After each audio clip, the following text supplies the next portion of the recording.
We are bringing pressure that no one else in the world has ever brought. We are America's public health watchdog, and we have a huge announcement today. As many of you know, we won the V-Safe data, which is probably some of the most important data around the COVID vaccine. This was the app that the CDC made. This was the original win ICANN obtained the CDC V-Safe data. This is the app that the CDC made that would text you and say, how are you feeling today? And you would check the boxes. Well, it took us about a year to win all the check the box data. And you see it, chills, pains, a little vomiting, swelling in the arm, all things that if you wrote that in, they say, good, the vaccine's working. Your immune system's really having a great response. You're kind of sick today. It's great. But they didn't ask any of the questions that we wanted to know. What about the blood clots we were seeing in the animal trials?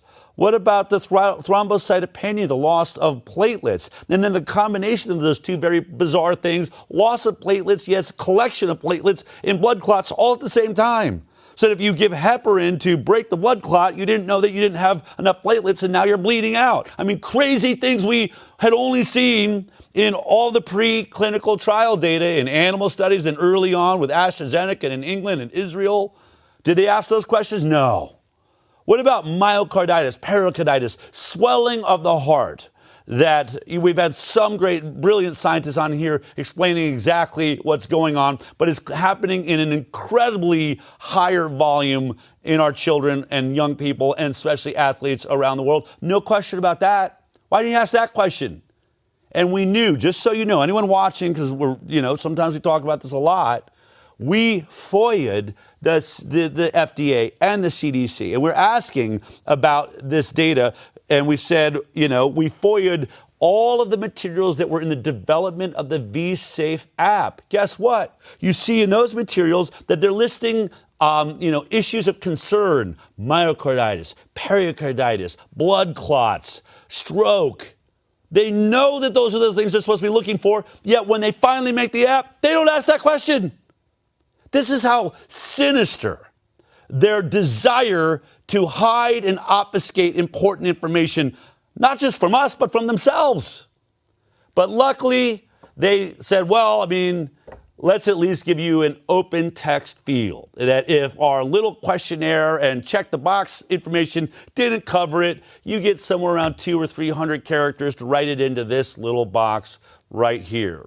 So when we didn't get that data in our, multi-year lawsuit that cost millions of dollars that you have made possible, most people would walk away but say, no. The people that are funding ICANN are not going to have us walk away. We want that open box. They say, I'm sorry, we can't give it to you. That'll reveal the identity of the people that wrote it in. Will it? I thought it was just a number. I thought it was de-identified. Oh. All right, well, the other argument is it's too hard to get it. We're just going to give you the category with which the complaint was made. No, we don't want to know the category. We want the exact words these poor people were writing into those boxes when everything else wasn't dealing with the issues they were having. Well, we won it. We got it.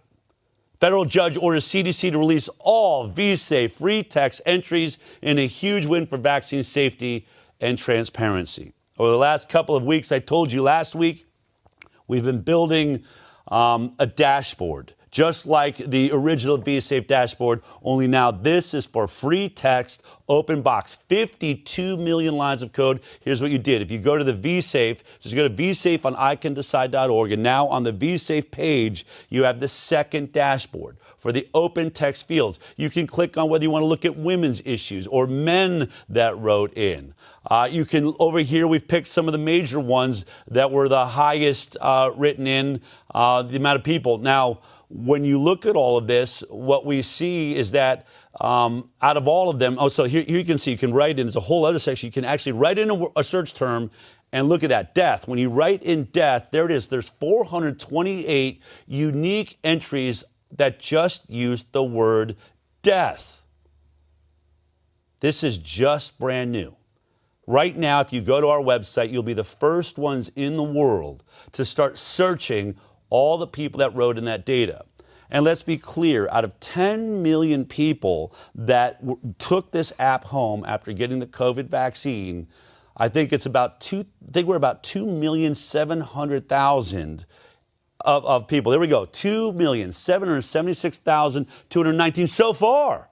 That's the amount of people that wrote into the open text field that weren't covered by the check the box. So we are talking out of 10 million, nearly 3 million of them, nearly 30% had issues beyond the check the box. And of those, there's also about, I think, 5 million, nearly 6 million, I think it's 5.5 million entries, meaning many of these people wrote in several times. We just grabbed two really quick. As I said, it's brand new. We didn't have time to really look for it. This is one person. If you see up there, this is how this works. When you click on, we said death, you saw it. You had, 40-something entries. Well, here is the number. That's all that person represents. Under that number, all the times that they got texted and responded. So clearly, someone related to this person had to do it, because look what it says. On 3/25/21, they had shortness of breath, swelling of the throat, and death. And then the next time they get contacted, they died. I told you that. Next, reaction after the shot, they died. They texting again, anaphylaxis. I told you death. This time, death. 3 exclamation points. Do you guys even check in the responses they finally say? Dead. They're dead. This is someone I loved. Still saying death. Still saying death. And by April 13th, 21st, this person writes in, "This is ridiculous. Nobody is reading this. She had a reaction within 20 minutes of vaccine and died. Have been reporting her death to you all since beginning of check-in. Finally, one last time, death." That's how responsive they were. You would think death would be a pretty important search word for the government of the United States that made this app while they were on the news telling you, we don't see any signals at all that show that this vaccine has any issues. We grabbed one more. Take a look at this. This is extreme vertigo. We wrote in the word vertigo. This is just one person. I have extreme vertigo. That was on 3/27/21. The next contact. I have serious vertigo here. Again, getting no response. I have extreme vertigo. I need, all caps, help. My doctor doesn't know how to help me. All caps, please help.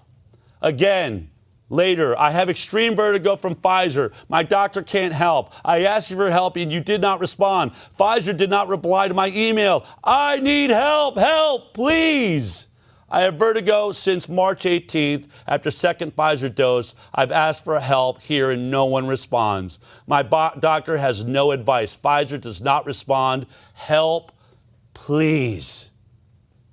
You were the first ones in the world to see cries from help on a sinking ship vaccine that we were being told we should be giving our children. We're being told right now to give this to our kids in order to go to school. This is one of the most important dashboards that has ever been built in the history of mankind. We want every scientist in the world to look through it.